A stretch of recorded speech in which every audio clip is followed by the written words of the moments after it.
आप भी ले लो।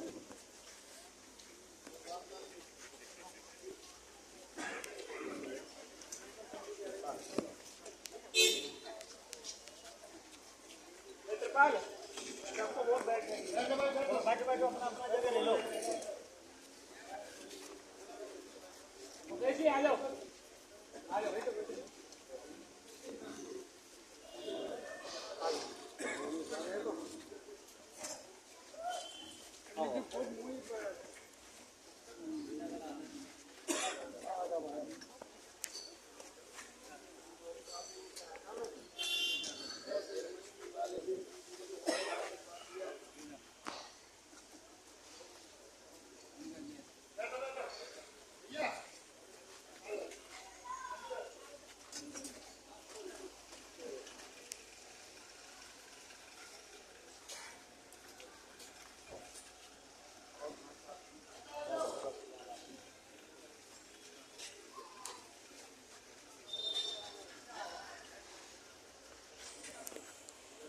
सबको बोल बैठने की।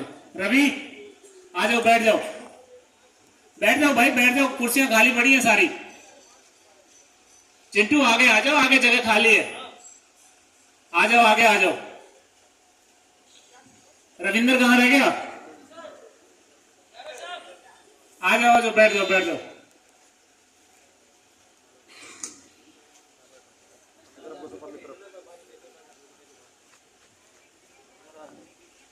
प्रोग्राम हम चालू कर ही देते हैं।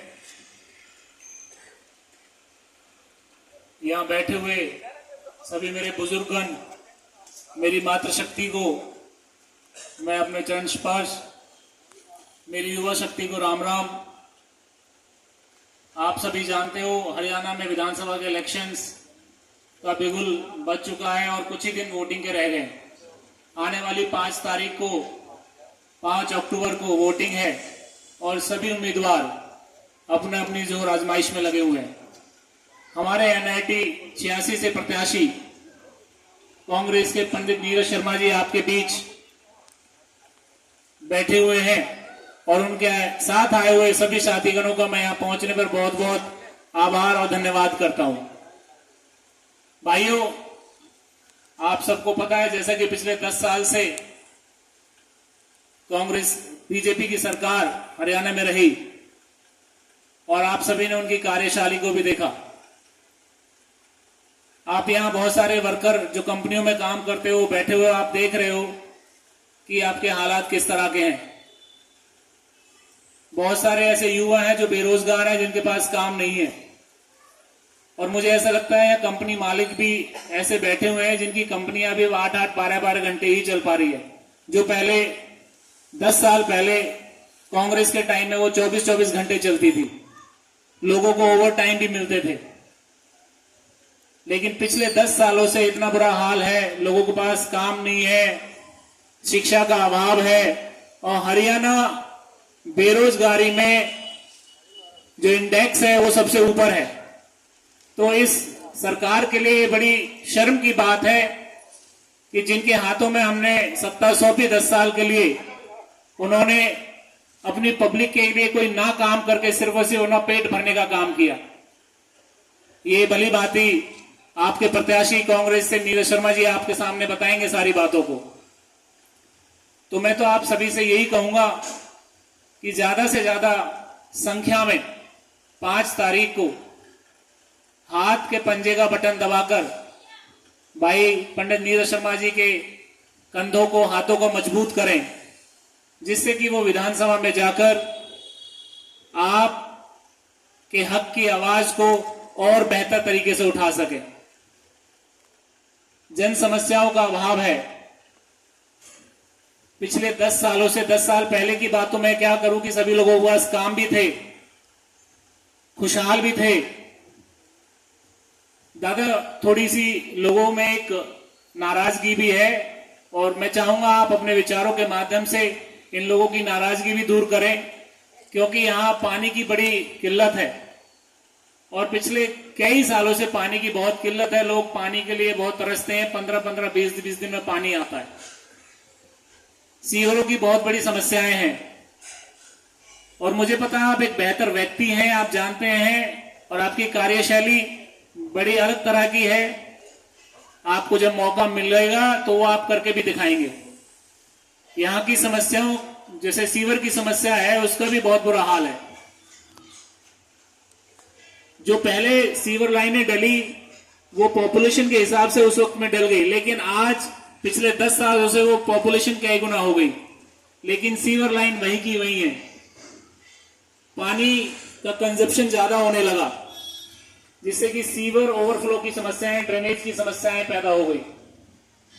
तो जो इस तरह की समस्याएं हैं, मैं मानता हूं कि विधानसभा में पहुंचने के बाद जो आपका सबसे पहला काम होगा वो यहाँ के पानी का, ड्रेनेज सिस्टम का और शिक्षा के ऊपर जो एक बेहतर कार्य करने का होगा, वो अब अवश्य ही उसको पूरा करेंगे। तो मैं ज्यादा ना कहते हुए, क्योंकि प्रोग्राम उनके लाइन में है, समय कम है, तो मैं चाहूंगा कि पंडित नीरज शर्मा जी खुद अपने विचार आप सभी लोगों के सामने रखें। तो एक बार जोरदार तालियां पंडित नीरज शर्मा जी के लिए।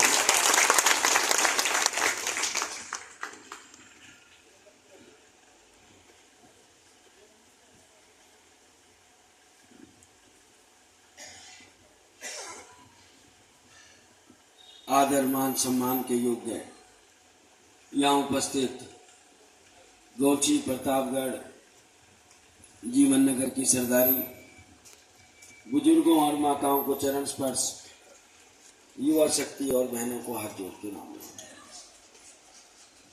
साथियों, सबसे पहले आपका धन्यवाद दूंगा, इतनी धूप में भी आप यहाँ बैठे हुए। और नाम सुदेश भाई मैंने किसी का नहीं लिया, उसके लिए मैं माफी चाहूंगा, क्योंकि नाम को बड़ा झंझट है। यहाँ वाले इनको ले जाऊं, या लाइन को भूल जाऊं, या लाइन को भूल जाऊं। सारे यहाँ तक जानकार हैं, वही कह देंगे भैया मैं तेरी छो हो जाएगा। यही बात है। सम्मानित मंच, सुदेश भाई, इसमें कोई दो राय नहीं है कि इस भ्रष्ट भाजपा के राज में लोगों ने बहुत तकलीफ झेली है, खास तौर से बिजली, पानी, सीवर को लेकर। हालांकि आज देश को इतने साल हो गए आजाद हुए, 2009 से 14 वो समस्या नहीं थी जब कांग्रेस का राज था।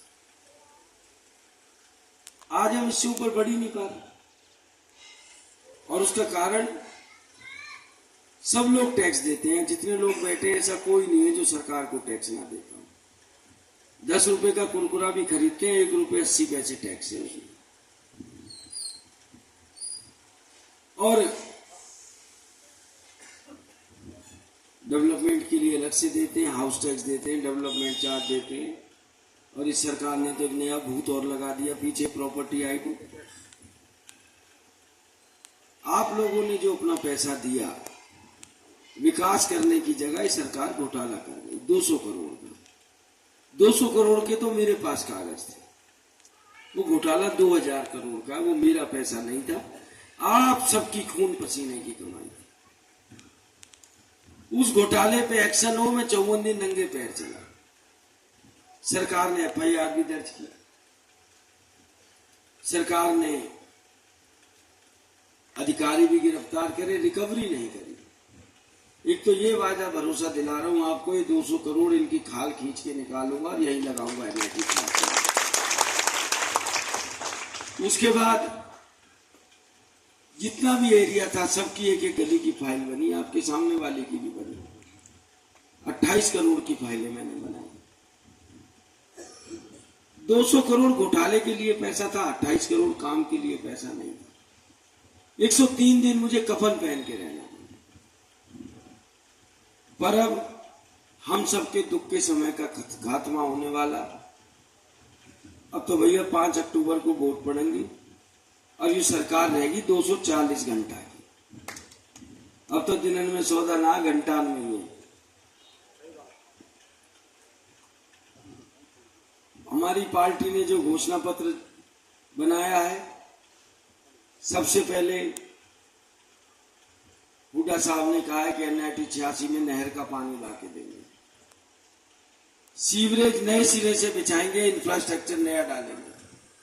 जो आने वाले 40-50 साल तक कोई तकलीफ ना हो। उसके बाद पता नहीं क्या टेक्निक आएगी। फरीदाबाद से गुड़गांव मेट्रो का तोहफा देंगे।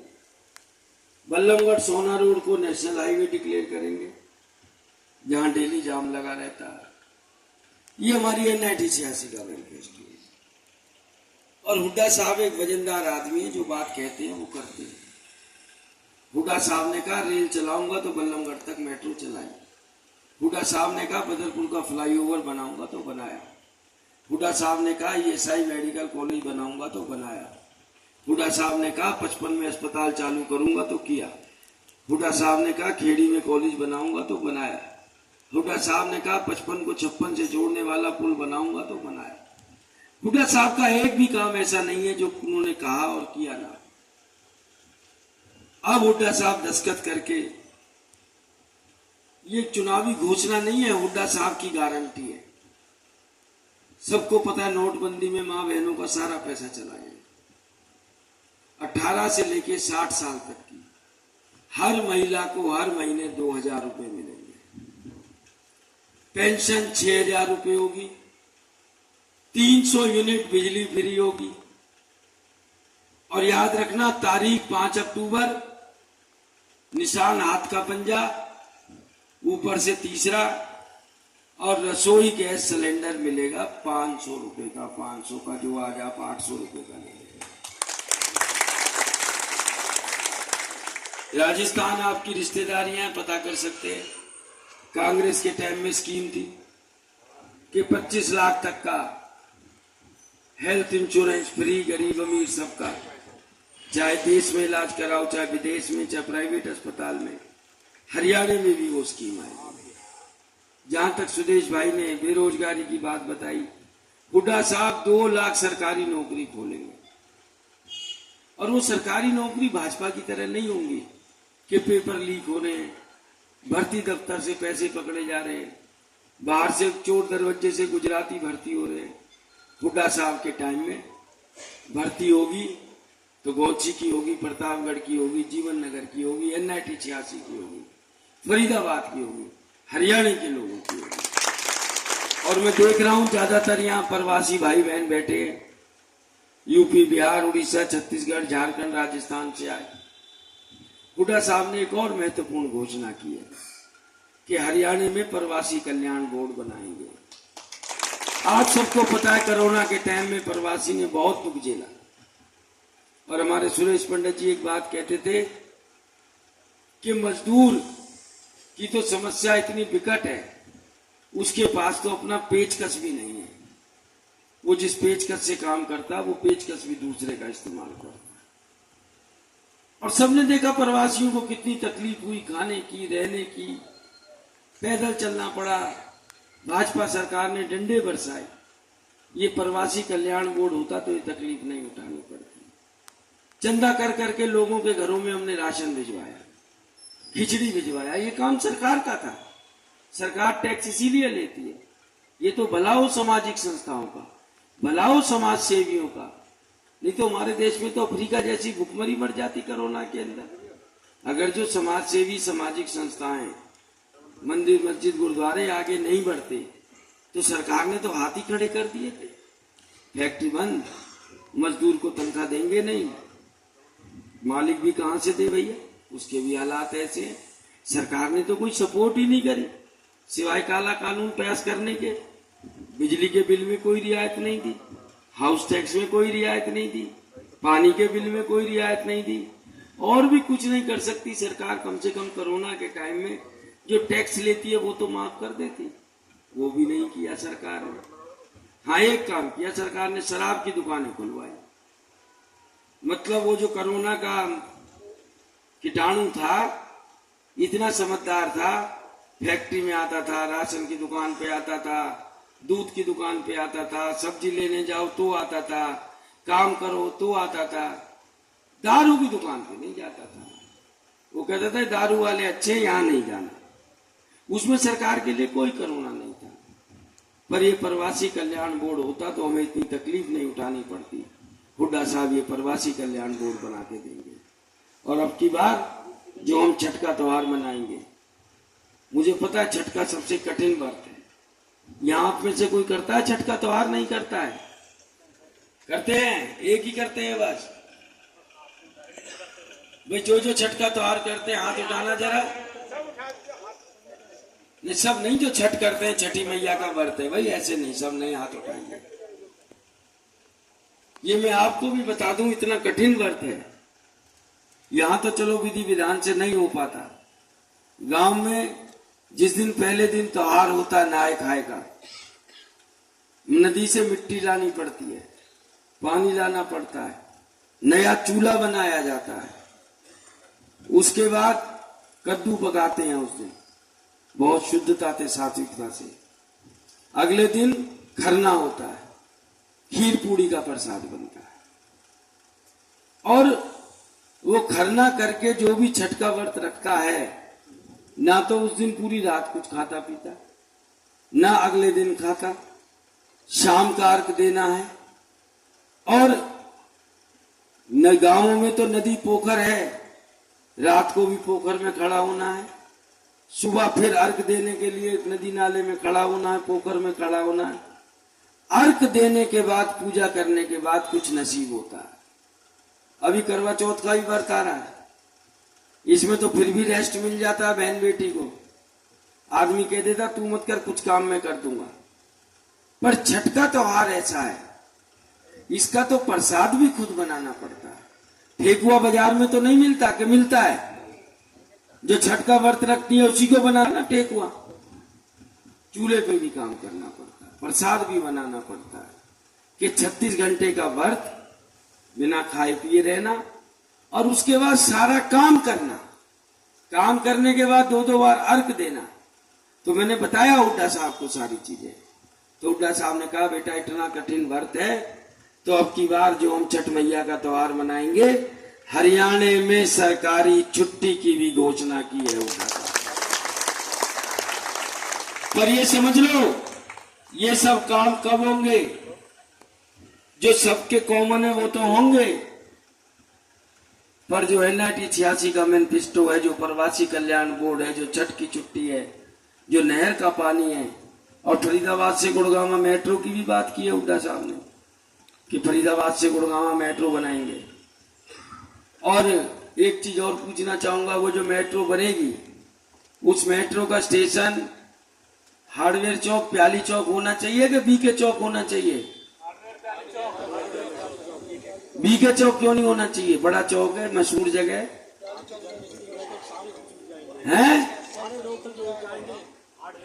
नहीं, क्यों होना चाहिए? BK भी तो बड़ा चौक है, उसमें क्या दिक्कत है? नजदीक पड़ेगा। जब मेट्रो का स्टेशन नजदीक चाहिए, तो विधायक नजदीक का नहीं चाहिए क्या? कि विधायक नवादा और 3 नंबर का चाहिए? अपना चाहिए।